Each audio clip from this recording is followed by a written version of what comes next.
You're listening to Cloud9, where BahaiTeachings.org interviews artists from around the globe to learn about what inspires, uplifts, and motivates them to make a positive contribution to the world.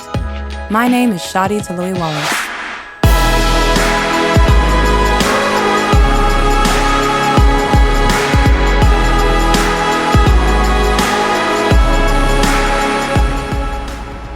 Welcome to the second half of our two-part interview with American actor, musician, and social justice advocate, Penn Badgley.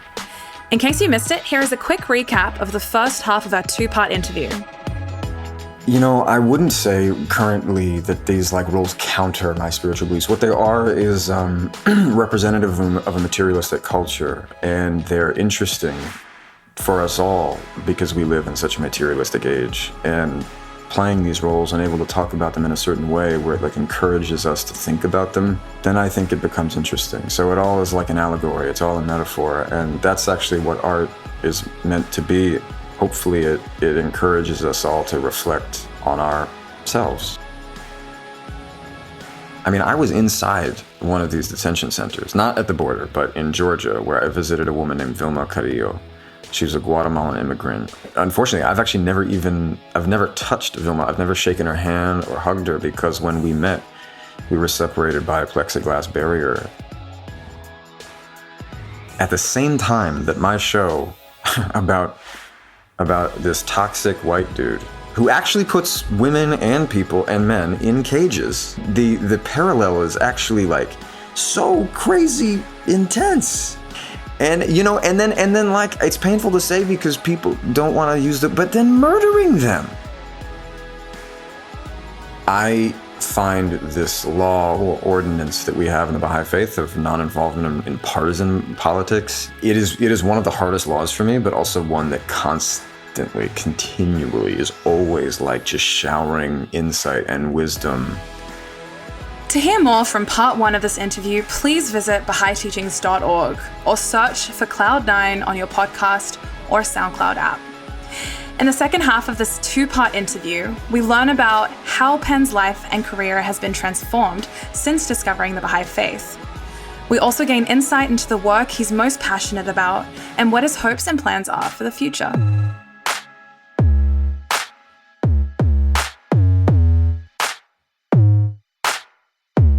So following our conversation about how you discovered the Baha'i Faith, I'd love to now take the opportunity to learn about how your life and the lens through which you see the world has shifted since adopting the Baha'i Faith. I mean, it just keeps becoming more accurate, hopefully more evident. Hopefully it's all a work in progress. But I think, you know, one of the first principles of the faith is independent investigation of truth. And I feel like that's just what you keep doing once you become a Baha'i. You know, the things in the faith that challenge you, the things in these books that are very challenging because inevitably something will be. Because we don't all have the monopoly on truth, right? So when you discover something true that initially you don't want it to be true, maybe.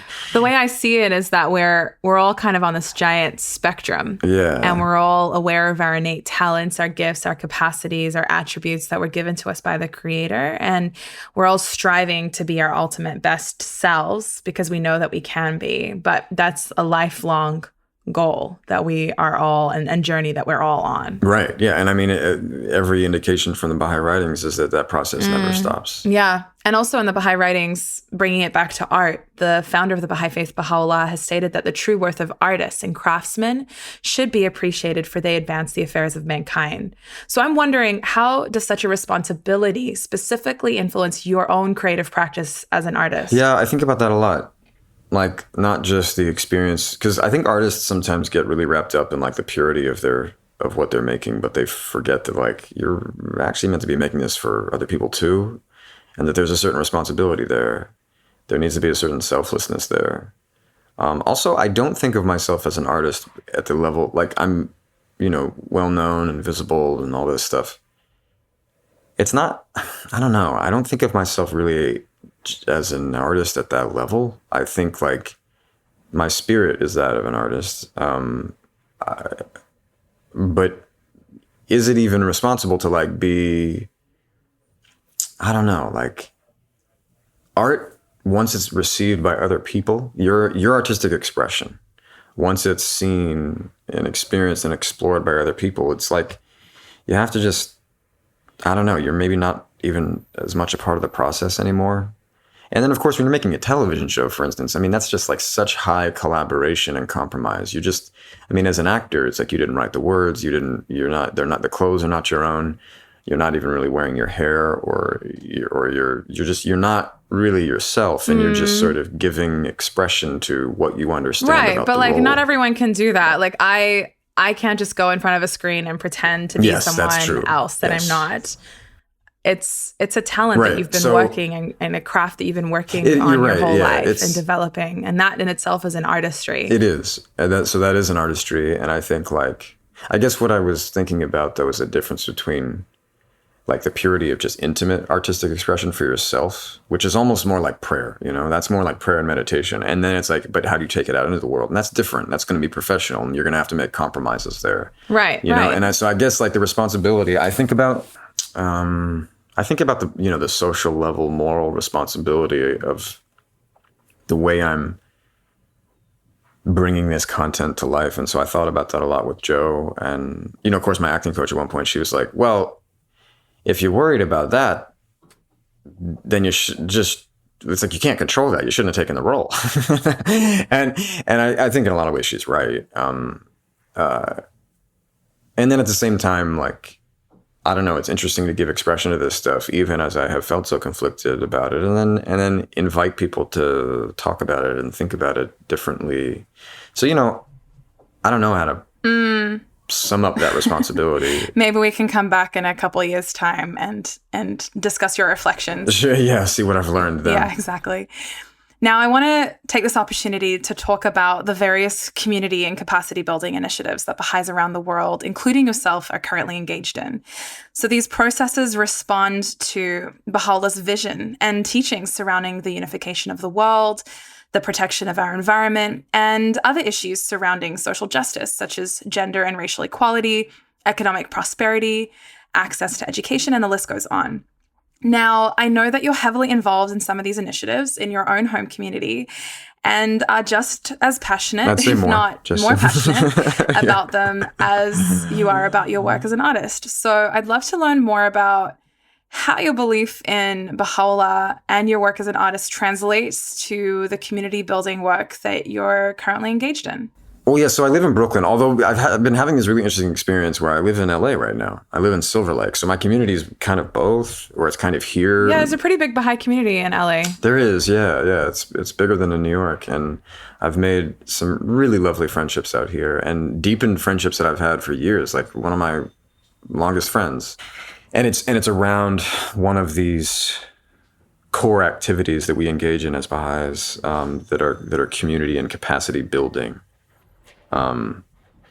Which is a devotional gathering, hosting a devotional gathering where people of all walks of life are invited into a home. In this case, it's my home. Some people there I'd met literally 2 weeks ago at a coffee shop. And then there's my friend who I've known for 20 years. And then everybody in between, like people on the show with me, other Baha'is I've met. While this seems like a very small first step towards something like if we're talking about peace and unity on the earth, the unification of humankind, how does something like this lead to that? And I think it's because as Baha'is we're thinking in the time scale of centuries, which requires a patience that not one individual has, actually. It's more like the fact that we're galvanized by a worldwide community in a united effort by these series of global plans that are issued by the Universal House of Justice, and which are beautiful and leave nothing but room for creativity and individuality of expression and understanding of all of these things, right? Like, never as a Baha'i has anyone ever told me what to do, which is like really interesting when it comes to any of the laws, when it comes to any of the things. Sometimes I bet you wish someone would tell you what to do. Yeah, no, I mean, really, sometimes I'm, would you just tell me what to do? Because like I have all this energy and I want to do things. Like, can somebody please just tell me what to do?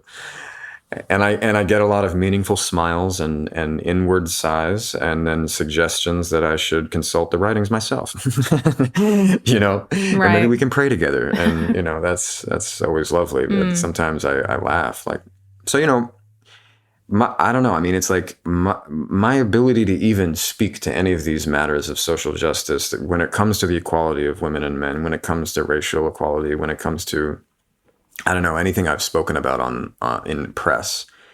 I think the only reason it's ever effective when anyone does these things is when we mean them. And how can we mean something, but maybe that we're like testing it in our lives? If it's just words, it amounts to nothing. I mean, I think every religious system says this. Baha'u'llah and the Baha'i writings are no different.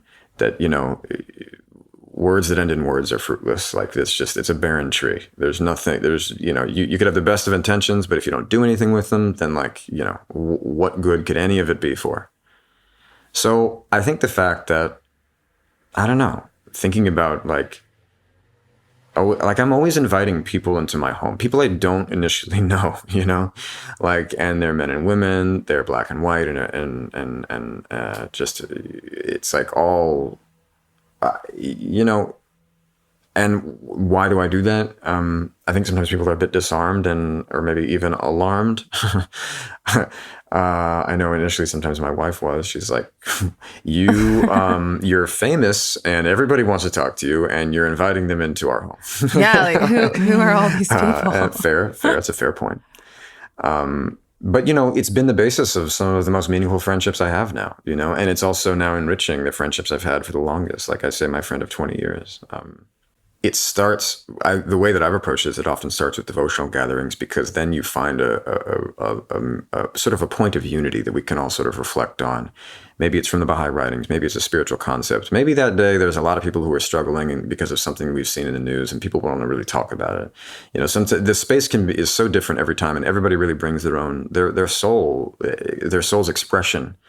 Increasingly, it's like we don't want to see that anybody has ownership of these spaces, that we all are contributing and participating, and that everybody is a protagonist. That is what is so essential about the Baha'i manner of service and this process that we're engaged in around the world, is that there is no one going anywhere to save anyone. That every soul is empowered through their own consideration of the creative word of God, and through their own experience of understanding what we call God, but we'll never truly know, you know? And so really, it doesn't matter who identifies as Baha'i or not in any of these spaces. What we do is we pray together to try and establish these maybe more progressive patterns of living, where we're not like, you know, praise be to Netflix, they are my employers, but like, we're not just Netflixing and chilling, you know, before we go to bed, because like maybe a more fruitful thing would be to reflect and meditate and to like think about reflect on our day and maybe what we could have done better, what we know we did well, and ask God for help in doing that even better the next day. You know, and so if we're, one of the things that I've been getting in touch with recently is like how all of these activities that we engage in a manner of service to others is how much it ends up benefiting ourselves. It's this twofold moral purpose where, you know, the individual in serving others it kind of uncovers and reveals that which is so essential to them and their unique ability to express that creatively, whether it's literally through the arts or just in their lives and in their work and in their families. So, and then from there, you are inspired to imagine things for your community, maybe right here on your own street, in your own neighborhood, or your own family, that maybe you weren't thinking about before. And so we're establishing these new patterns of thought, which then, I mean, you know, by the grace of God, can like establish new patterns of living. And what is it that is oppressing us but these patterns of thought and living, which then manifest into systems, and these systems continue to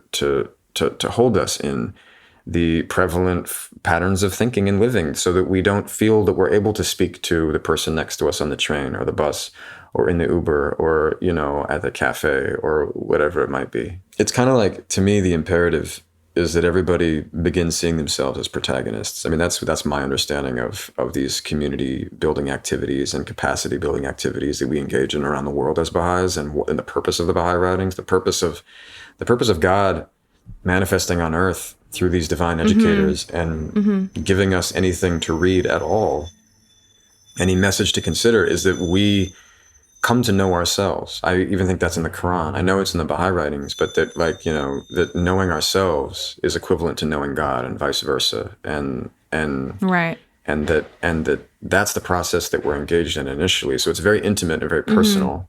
And then that extends itself out into the social. Absolutely. And we're talking about building capacity. And for the last few minutes, we've been speaking about devotional gatherings, and you'd mentioned these core activities. So could you just share a little bit more about these core activities and some of the other areas that Baha'is are building capacity in communities? Where I've learned the most are in children's classes and the Junior Youth Spiritual Empowerment Program. I wouldn't begin to pretend that I know how to do these things. that like, when we think about, we call ourselves animators of junior youth if we're engaged in this process, like someone who is over the age of 15, whether they're in the stage of youth from 15 to 30 years old, or like me, having just sort of exited that at 32 years old, like thinking about how to encourage people who are aged 12 to 15 years old to think of themselves as agents of change. As protagonists. To think of themselves as protagonists. Right. Yes. In their communities, that they have a valuable, meaningful contribution to make to the world. And believing that actually those souls at the age of 12 and 15 have a unique ability to recognize that, and a unique fire to kindle that they can stoke, and actually it can be the spearhead of great and sudden inspiration in a community. And we encourage these junior youth to learn how to recognize the positive and negative social forces, these processes of integration and disintegration in the world, and hoping ever more to align ourselves with the integrative processes that we can recognize in society and actually help to cultivate and foster and strengthen. And we do, and another term that I love is what we're thinking about there is like learning how to read our social reality. So that's a very practical, material thing in a way. You could even call it maybe psychological, but then also such an essential part of this is learning how to detect breezes of confirmation. This is a term that I love as well, which means like you could actually think of this initially as intuition, as building the capacity of intuition. I think it's like at the risk of overstating, it's the same intuition that led Martin Luther King Jr. when he had a written speech to go off book and say, "I have a dream." It's like we even those of us who cast aside all notions of spirituality seem to really value intuition.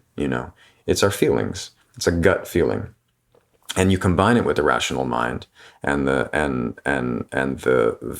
soul ever striving to have communion with this unknowable kind of essence that we call God.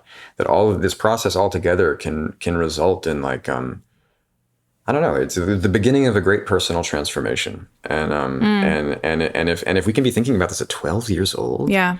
I mean, my goodness, at 12, the things I was being introduced to and the ideas about what it meant that I needed to be, a teenage boy and a man later. It was just like, such toxic ideas.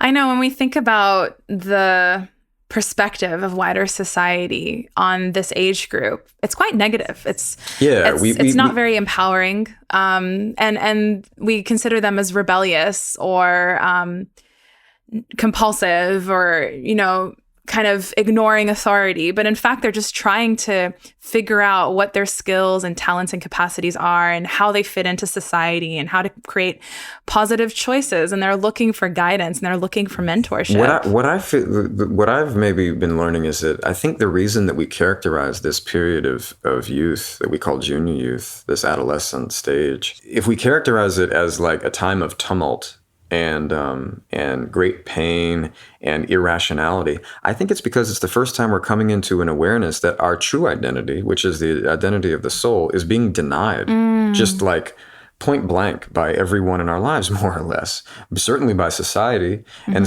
so yeah, we might become, as we say, act out. I mean, now I know that reflecting back on that period in my life, I think that's what was happening for me, and it is quite painful. It is quite isolating. It is intensely alienating. I mean, and so in my mind, like what we're thinking of when we say that we are learning to become an animator of junior youth, that we're learning to animate them with like the fire that they can recognize their true identity and realize a potential that, you know, if they were to just listen to the average like YouTuber, they're maybe not getting that sort of influence. But so again, I don't want to act like I understand this process fully at all, but the same process we're talking about with junior youth, I think it's like people of all ages, especially children, need to be like our spiritual identities need to be nurtured lovingly by those around us, particularly those who we look up to, whether they're role models or parents. And the spiritual education of children we've identified as Baha'is is essentially, it's the most essential thing in the world, because they are the future junior youth. They are the future youth of the world. They are the future adults of the world.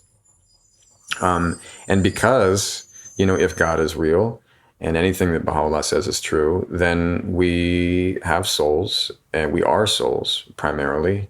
And the children actually are all unanimously, inherently drawn to spirituality and spiritual ideas. Of course, their minds aren't fully developed. They don't maybe have the ability yet to have these like really mature understanding of it, but you know, that this can be nurtured, and it can blossom later in life into this incredible faith wedded with intellect. And, you know, you can have just brilliant beings all over the world. Right. And if you wanted to You know? become a children's class teacher or a junior youth animator, like, could you describe You these can do courses? this. Everyone can do this. Everyone can do this. Everyone can do this. Please consider it. You know, it's not easy, but True. Could you just take a moment to describe these series of Yes. courses and how they help us enhance the capacity to serve our community? yes. And so that is the fourth kind of core activity that we refer to in this global plan, this global framework we have of action and contributing to the world and community service. So it's referred to as the Ruhi Institute, which is Arabic for the soul, isn't it? Ruhi? I think so. I don't know. I think so. Let's not be authoritative on that Okay. one, maybe. Yeah. Rather not. Yeah, I remember I took the first book in this course, just months before I ended up declaring as a Baha'i, when I didn't think I would be Baha'i at all. But, you know, the first course, you have the opportunity to reflect on the life of the spirit. You're thinking about how contributing to the betterment of the world can be and maybe needs to be founded on spiritual principles. You're considering your relationship to prayer and what that means and how it is conversation with God. And then finally reflecting on life after death and the life of the soul. And while we wouldn't pretend to be able to know too much about that, Abdul Baha, son of Baha'u'llah, has said, I'm not quoting him verbatim here, but that the way to acquire spiritual thirst in this life is to meditate on life after death. Because certainly all of us think about it. Certainly all of us are like, what's that whole thing? Is there nothing or something? I mean, you know, all the most brilliant minds and most humble souls in the world think about these things. And it's inspiring, right? I mean, it inspires atheists too, I think, probably actually just as much, you know? I mean, I really admire the sort of fire for understanding reality that the mind of a scientist has. Not that science and atheism go hand in hand, because actually as a Baha'i we believe that science and religion have the utmost harmony and unity. They're just two aspects of the same truth, which is that all reality is one, but of course it has different dimensions and aspects. And so science is a way to understand physical reality. Religion, true religion, of which we've seen very little on this earth, is a manner to investigate spiritual reality. And we need both. And then if you're inspired, you continue. And later you can learn how to tutor children's classes. You can learn how to animate junior youth. You can host and tutor Ruhi book studies of your own. You know, you can learn about the events of the figures of the Baha'i Faith in their lives, which is so inspiring. You can host devotionals of your own. I mean, that's the thing, is like, we around the world are engaged in a process that we completely want to invite all others into, and we really do mean all. And a great percentage, I don't know the percentage actually, but like a great percentage of the people around the world who are doing this are not formally identified as Baha'is, although they might really identify with Baha'u'llah himself, So it's like, this is just a process that as Baha'is, we don't have authority over, we don't have sole interpretation of, we don't have anything special other than we value it. Right. And we encourage others to investigate whether or not they value it. Absolutely. So we're talking about transforming our communities. We're talking about engaging in discourse and building capacity. So when it comes to contributing to the unification of your community, what are you most excited about? What gives you the greatest hope? I think maybe one of the most humbling things that I've learned throughout all this is that if you're not building friendships, what evidence might there be that social transformation is possible? Because we've seen that like laws can change, but if minds and hearts don't, then like, what's going to happen? And realistically, how do minds and hearts change other than through relationships? Because they're not, you can't berate someone who's wrong into understanding that you are right. Of course. That just has never worked, And I think a lot of the way that people conduct themselves in social justice spaces now, worst case, it's performative, which is to say, you're almost like, in a sense, you're kind of like, preaching to the choir while alienating the congregation. You don't want to do that. But best case, I think it's effective, of course. Look, all souls are striving more or less to establish justice in the world, I think, like in their own way. Some of it might be quite confused. Some of it might be right on and righteous and rad. And like, we need to learn from them, So but I think like the best thing I have to show for these years of service that I've committed to are some great friendships with people who I would not have otherwise met. And we love each other, and we, support one another at those times of real hardship. And we're from very different corners of the globe. Or rather, I should say, we're from the same corner of the globe, but from very different stratums of society, all of us. And we all live in Brooklyn. And Brooklyn for me is because it's where I discovered the Baha'i Faith, and where I now live with my wife and stepson, and just for me it is it's just this portal, this dimension, this alternate reality where I've discovered spiritual service and a spiritual life, and it feels like this infinite kind of dimension where you just you look around you with new eyes every day sometimes, totally. And it's beautiful. And you've already kind of touched on this, but this is a global movement that is happening everywhere. I mean, I've traveled the world and I've visited Baha'i communities everywhere. Yeah. And they are doing and learning about the same things that I'm learning in my community on Commercial Drive in East Vancouver in Canada. Mm-hmm. And you can jump right in. And it takes a while to read the reality, but the process and the learning that they're engaging in, we're just at different phases of that learning. But, that depends on that reality. But this process, this global movement is so beautiful because it engages everyone from every strata of society. And it's fueled by like everyone around the world. It's a global movement. I went to Manila in the Philippines for press on this like press tour with Netflix. And the first 2 days I did press, but then the second 2 days I met up with the Bahais there who I'd never known, never met. I emailed the National Spiritual Assembly, which is akin to like maybe somebody coming to America and trying to email Congress or something like that. And I got a response, and they were like, "Hey, we'll come pick you up from the hotel." I was like, "Yeah, I'm just a Baha'i from New York. I just want to meet the community." And so everybody else had advised me to like not go outside because I'm famous and it's dangerous. Are you famous in Manila? Robbed. I'm extremely famous in Manila. And so then I met the Bahais there, and they're doing that. We're talking about animating junior youth groups. We're talking about hosting devotionals. We pray together, and it was really cool. It was just like, oh wow, we're speaking the same language. And it's the language of the heart, but it's also systematic. What I recently called it to a friend as we were reading a letter from the Universal House of Justice together, thinking about how we commit a life to service and think about these things. A term that came up that we both really identified with, and my friend is not technically a Baha'i, the term we came up with was the science of love. This is a scientific method applied, though, to how we express love, how we form bonds of friendship based in a spiritual love that is closer to that unconditional kind of expression of love, rather than, I like you because of this, and I like you because of that. It's like, no, I like you because you are a soul created by God. And if we pray together, we meditate together, we can experience that intimately and just spontaneously with one another, and we can think about where we live, and we can think about how we can serve the people there. It's it's really beautiful.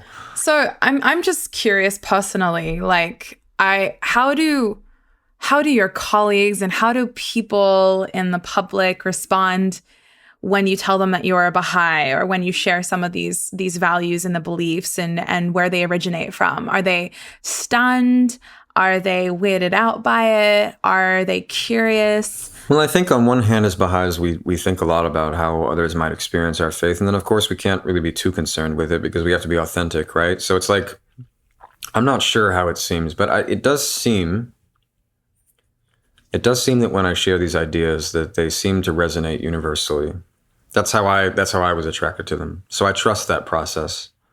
I also am aware that these words like God and religion have the most baggage of any two words in the world. And I often like to even point that out. One of the things I say when I introduce people to the devotional gatherings is like, I hope that at some point tonight we all feel a little uncomfortable, because, that means we're challenging some of our own ideas. And I'm always uncomfortable. Sometimes talking about this stuff can be so uncomfortable because we're really trying to do the hardest thing, which is talk about the most important thing, which is what we're even doing on earth. And we've kind of cast that main thing aside. We're like, all right, whatever you believe, let's just kind of get on with life, right? But I feel like Baha'u'llah is telling us, like, no, we really have to actually consider that question more than any other, because then it will inform every other step. It will purify every other step. And so I think it seems to have had that effect in my life. It's not always easy, but I mean, I think it's really galvanized and fortified the relationships I have. And I'm always finding creative ways to invite people I'm meeting into these activities. A lot of people from work. I was fasting for the first couple episodes of the show, because the Baha'i fast lasts 19 days. And so from sunrise to sunset, we don't intake any food or water. And the entire period of these 19 days is really considered a time of meditation and prayer, of heightened receptivity and sensitivity. And we're kind of like fortifying our spiritual pillars for the next year. And man, I mean, playing Joe Goldberg during that period was so intense. Oh man, I can imagine. And but I think there were those around me who recognized, they're like, wow, he's like really serious about this thing. I could just imagine like panning into your face and seeing your eyes super glazed over, and they're just like, wow, he's so intense. And in your head, you're just like, I'm so parched. Like, I just need a glass of water. Yeah, no, but the funny thing, I mean, I don't know. I've only fasted 4 times, and I fasted before I became Baha'i, and I loved it. I so identify with this whole, like, if it wasn't for this law that we have to like engage in the world, I would be one of those people who grows a beard and goes to a mountain. You know what I mean? Like, that's my sort of selfish spiritual inclination. So I mean, of course I get hungry and stuff. I love the intensity of it. And I feel like we all do. We joke about the hunger, but of course we all know that it's a gift. It's such a gift to have this time. Here's actually a great story from season 2.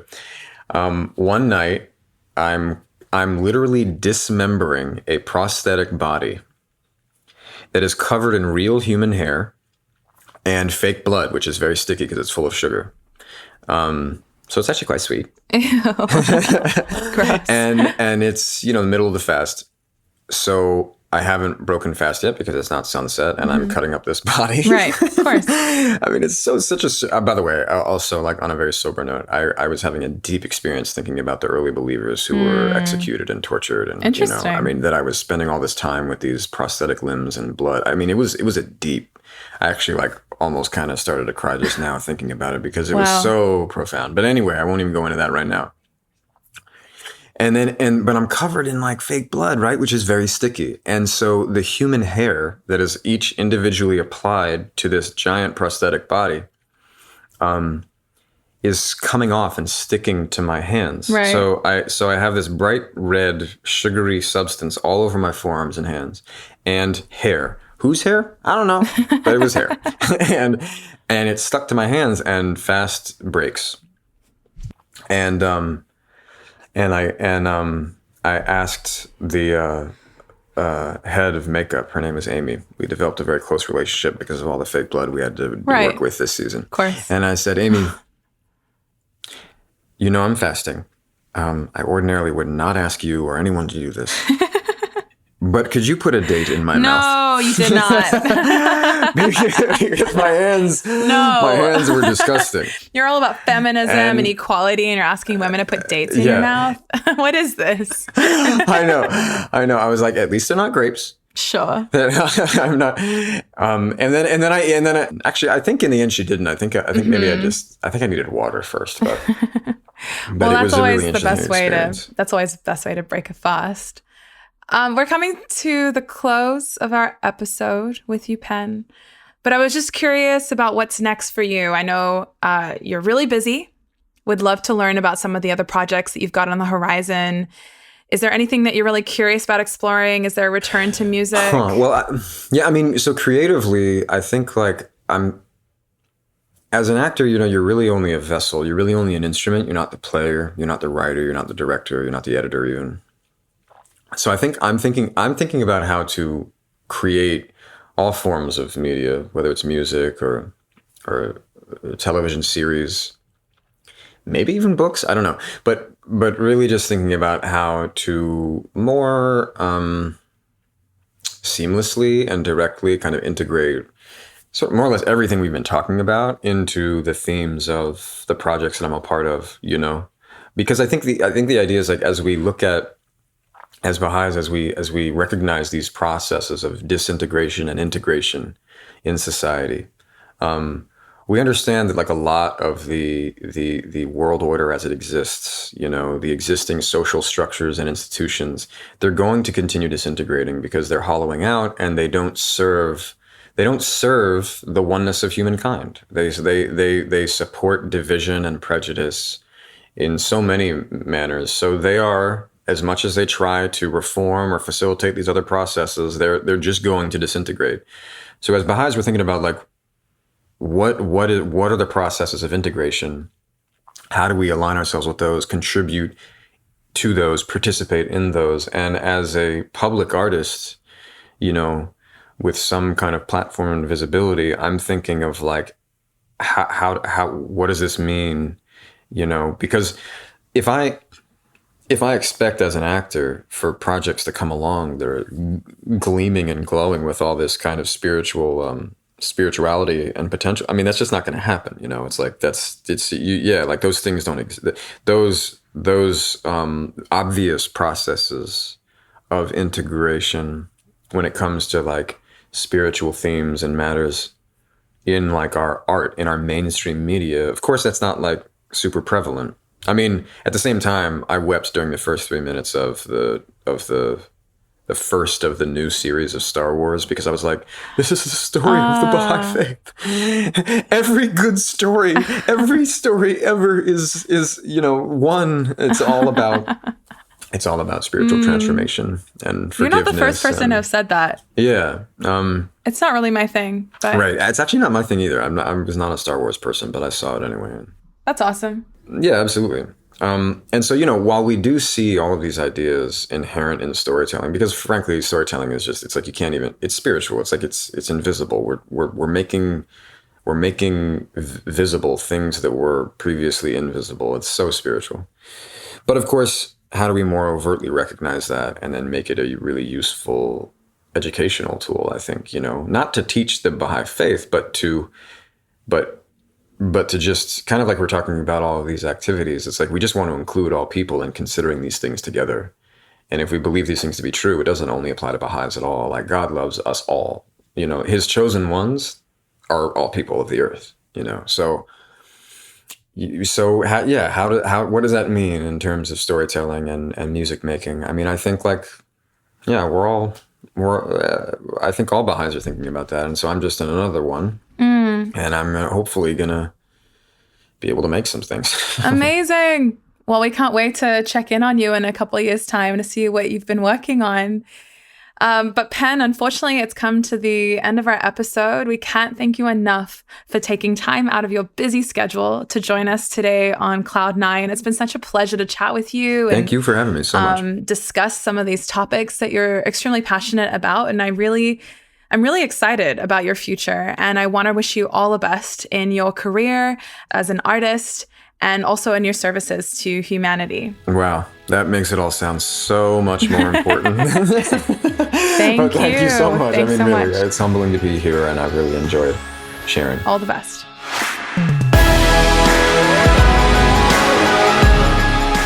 Thanks so much for listening to Cloud9. I hope you enjoyed this episode.